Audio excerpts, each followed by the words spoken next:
Donc ça, c'est voilà pour le véhicule de franchiseur. Si vous souhaitez par contre créer votre entreprise par le biais du véhicule de franchisé, c'est un véhicule qui est également important et qui présente, mais par contre, il faut savoir dès le départ que vous aurez un potentiel il y a un potentiel de création de taille d'activité relativement faible. C'est-à-dire que vous allez pouvoir créer une activité, certes, mais cette activité sera probablement de taille plutôt faible et avec le potentiel de cette activité sera probablement de petite taille. Ça, il faut le savoir. Pourquoi? Parce que franchisé, par définition, vous serez sur une unité, peut-être deux.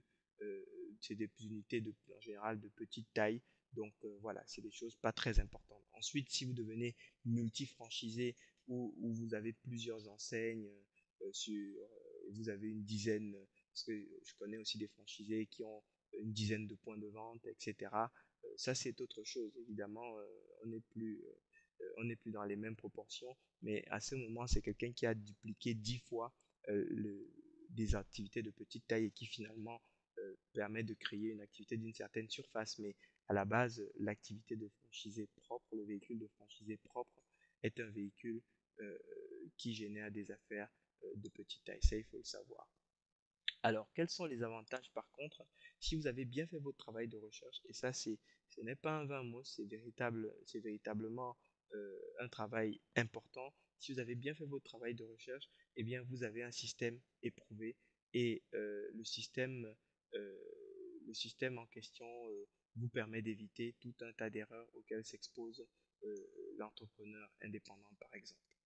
Les contraintes, par contre, c'est que vous avez l'obligation de respecter le concept et si vous souhaitez, vous êtes quelqu'un qui aime tout faire à sa sauce, ça ne va pas le faire. Les prérequis pour ce qui concerne le projet, il faut que le projet ait un succès démontré dans des conditions comparables à celles dans lesquelles vous allez l'exploiter. Et pour vous, le créateur, il faudrait que vous soyez enseignable et que vous soyez peu orgueilleux parce que sur votre boutique, ce sera le nom de quelqu'un d'autre. Ça, il faut y être préparé et il faut l'accepter. En termes de ressources, par contre, il faut prévoir un apport financier. Alors là, j'ai parlé d'apport financier parce qu'il faut quelque chose d'un peu plus substantiel que si vous devriez créer la même activité à titre indépendant parce que lorsque vous adhérez à une enseigne, en général, les standards sont un petit peu plus élevés que les standards d'une entreprise indépendante en termes de matériel, en termes de marketing, etc. Donc, ça se fait ressentir tout de suite sur le budget.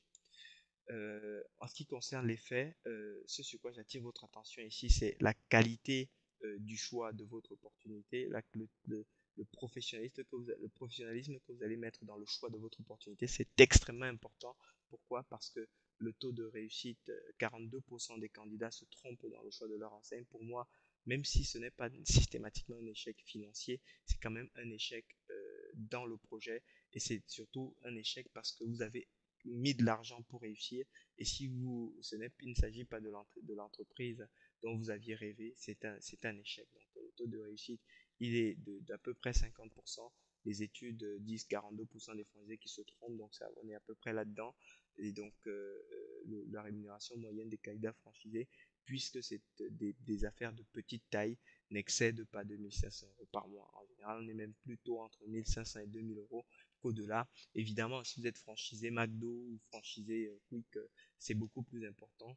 Mais sinon, la rémunération moyenne, elle est celle-là entre 1500 et 2500 euros par mois. Et bien évidemment, pour le franchisé qui a plusieurs unités, il aura plusieurs fois 1500 à 2500 euros par mois et pourra avoir un revenu confortable. Mais 90% du marché des candidats franchisés se situe à cet endroit-là.